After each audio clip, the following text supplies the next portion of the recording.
Hello, hello, the doc is in, and welcome back to another chapter of One Punch Man, chapter 182, Unascertained. In the last chapter, basically we just have a continuation of the Tatsumaki versus Saitama fight.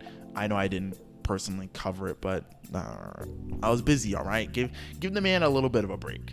But the only real highlight is the fight is heating up, and we get to see what Tatsumaki got under that dress.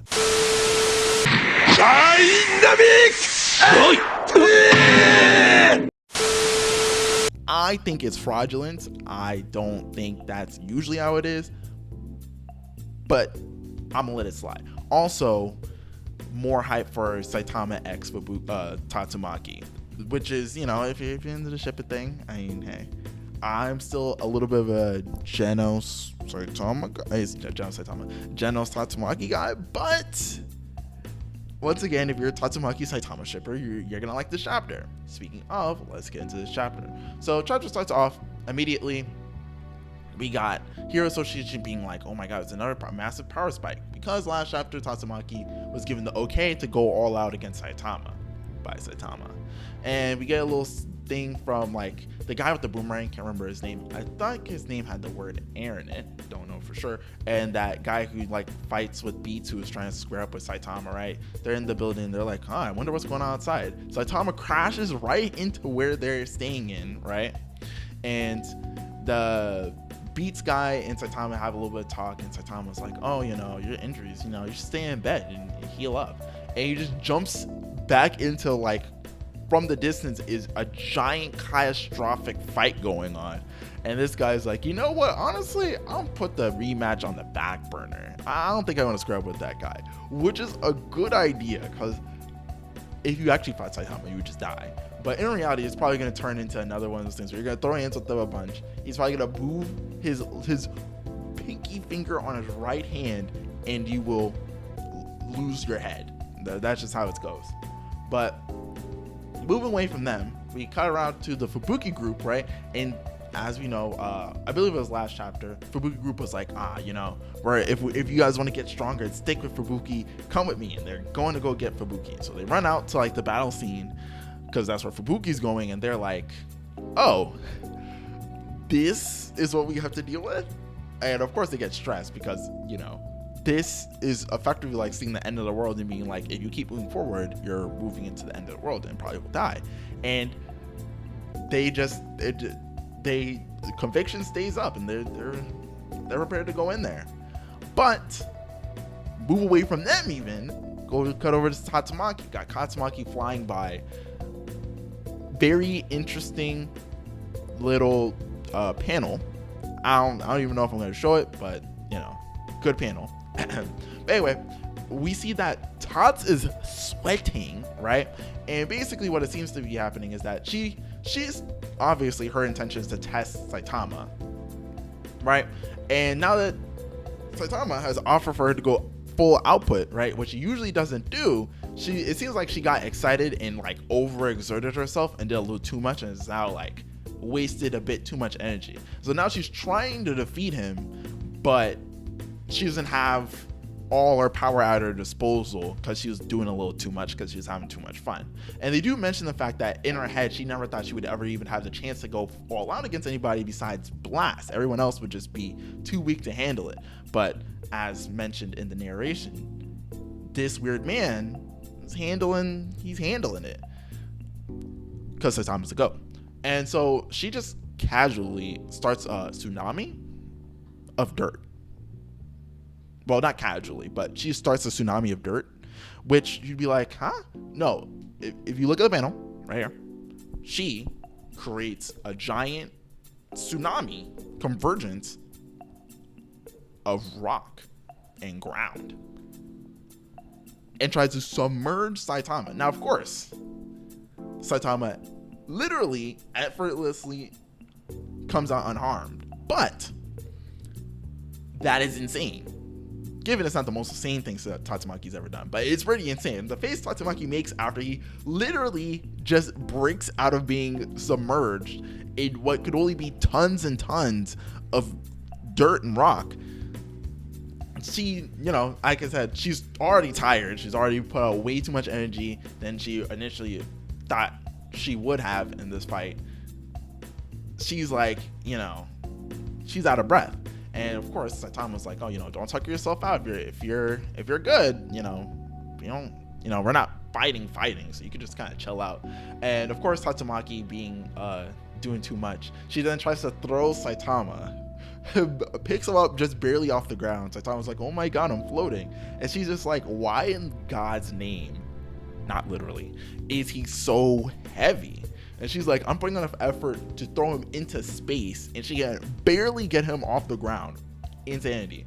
It seems like putting all this effort into trying to hold him up, she hurts her head a little bit. And so Saitama, once again, he's kind of like, I wouldn't say he's like patronizing her, but he's like generally concerned for her. He's like, oh, don't you think you're doing too much? And he's just like, I think you're devaluing the purpose, the importance of relationships.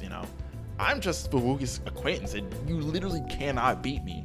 And her try to hold this man up, she even gets a chance to respond. Like, she's literally fried her brain, and she proceeds to pass out. And we get a little bit of Tatsumaki backstory. So, got Blast, encounter a Blast, right? Protect your family, and the whole, don't expect anyone to save you, yada, yada, yada. So, of course, she takes it literally, and she comes to save Fubuki, because she's like, oh, they're in the test lab and whatever, because of their psychic abilities. Some peeps, presumably the Tsukiyomi, show up behind her when there's a flashback, so she's a little girl here. Littler than usual, little girl. Tatsumaki shows up, she murders them immediately. Easy. In front of Fubuki is horrified because her sister just murdered 4 people in front of her. So even though Tatsumaki intends to save her sister, because she cares about her sister is like, dog, get away from me. And she activates her telekinetic abilities for the first time against Tatsumaki. Which is interesting. It kind of sets up this idea of like, the reason why Fubuki and Tatsumaki are at odds is because from the inception of Fubuki's abilities, they are kind of created to go against Tatsumaki. Not in the sense that she hates Tatsumaki, but in the sense that, like, Tatsumaki be doing too much sometimes, right? And so going on from this moment, you get a little explanation that, Tatsumaki felt like from there that she needs to protect Fubuki to kind of keep her away from this harsh world that she's kind of brought her sister into, right? And this, by proxy, as the chapter mentions, led to her kind of having this weird dependence on Blast, because Blast was the first one to help her, first adult to help her, and so she's kind of like holds him as like, I wouldn't say the standard, but like the only exception. And so like she mentally kind of depends on him in a sense, and so she kind of like views herself being fixed or becoming better through the idea of like Vass will eventually come back and parent me again or whatever. So even though I may not be living the best life as it is, or doing all the best things by following his teachings initially, eventually when he returns, he'll give me new teachings and I'll have a new way of moving forward. But sadly, obviously, Blast just doesn't return, really. I mean, given last arc, he was there, but I mean, he showed up after Tatsumaki was not only knocked out, but presumably in the timeline where she's dead. So, from there, instead of Blast coming back for her, in a weird roundabout way, Saitama's become the guy. So after she passed out, this is all what she's thinking while she's passing out. And when she opens her eyes, as Blast is turning his head to see his face, she sees the bald king himself, Saitama. And of course, he's like, you good? And she's like, 4'9", so, tiny little child, just wakes up from after the nap. And, he's like, so it seems like you're good. You got some really powerful telekinetic abilities, very impressive. And I feel like that compliment, even though she doesn't really react to the compliment, I think that she low-key felt that, and she was like, thanks. Like, so like she appreciated that in a certain sense, right? Because it was a genuine compliment from somebody who's like strong in her eyes, right? But of course, she kind of blows it off, and Saitama's kind of annoyed. He's like, I'll try to give you a compliment. Stop being an asshole. And we then round about to Saitama's whole point of doing any of this, which is just to be like, hey, when you're throwing hands, right, when you fighting, don't just try other people's stuff. It's kind of rude. Like, after all that, after all we've been through, it all came back to, hey, you kind of destroyed my house. I appreciate if you didn't do that again. Hilarious to me.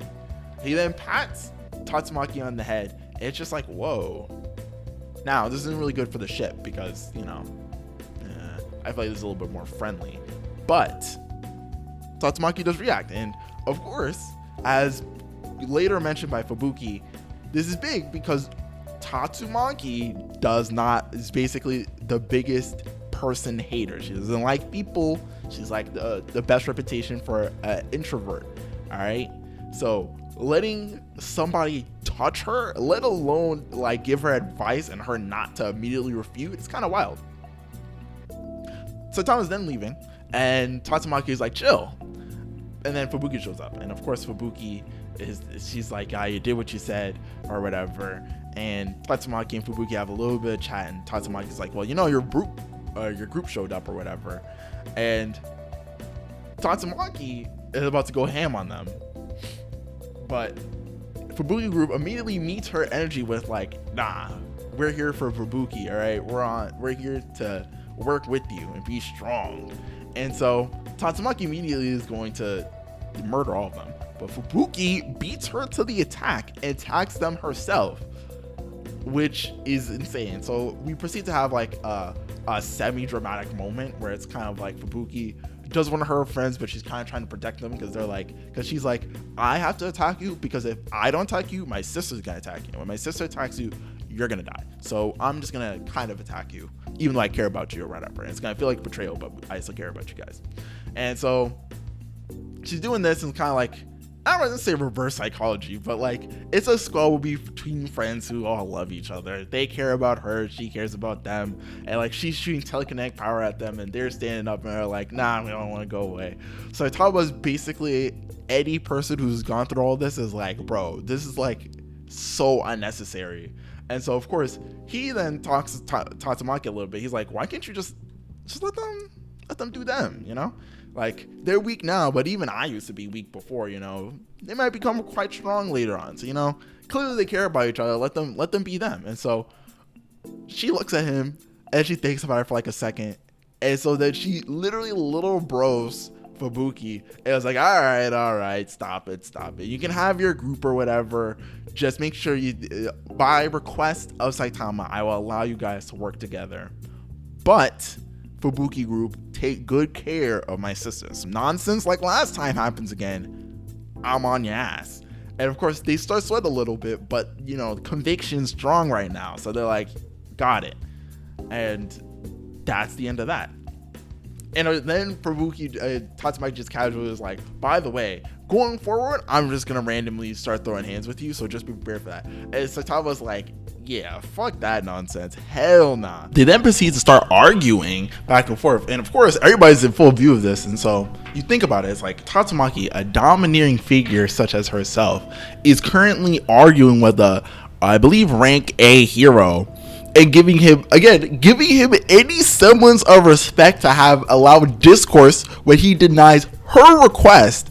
Fubuki and the Fubuki group are like, whoa, there's no way he's built like that.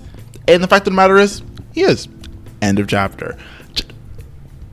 Good ass chapter. Great ass chapter. I wish I could have gotten the last one, but it's okay. This chapter, interesting. A lot of character development for Tatsumaki. Super big divergence from webcomic.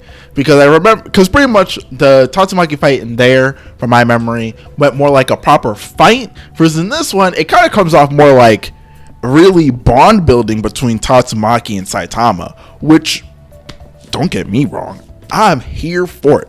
But it is very interesting the direction they decided to take this in a more friendly direction.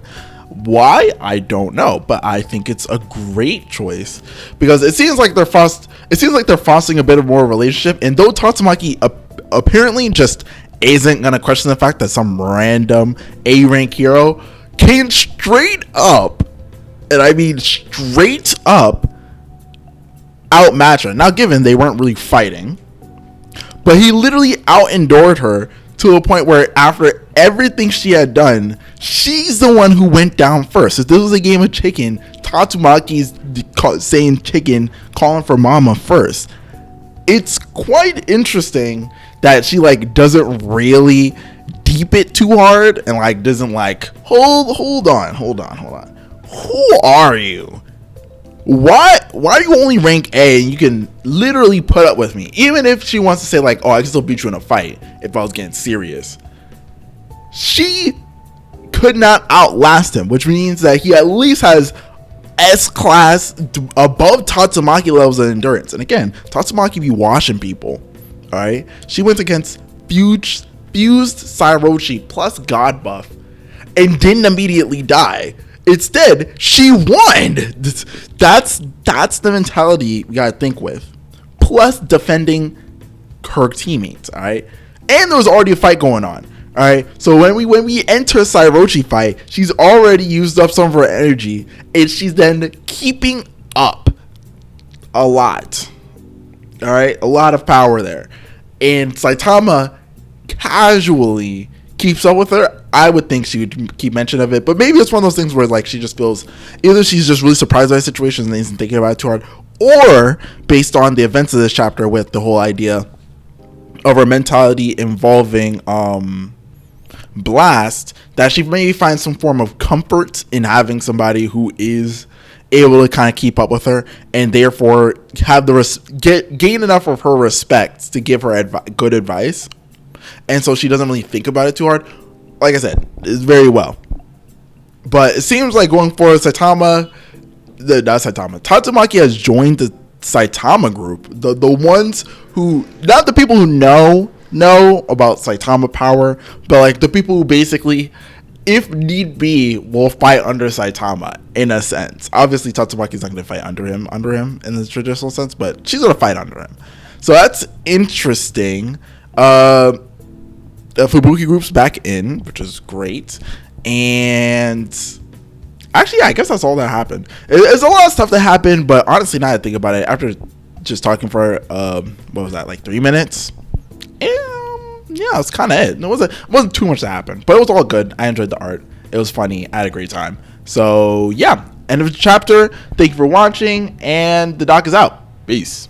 Thank you for watching. Feel free to subscribe and watch the videos on the right. Other than that, the doc is out. Bye.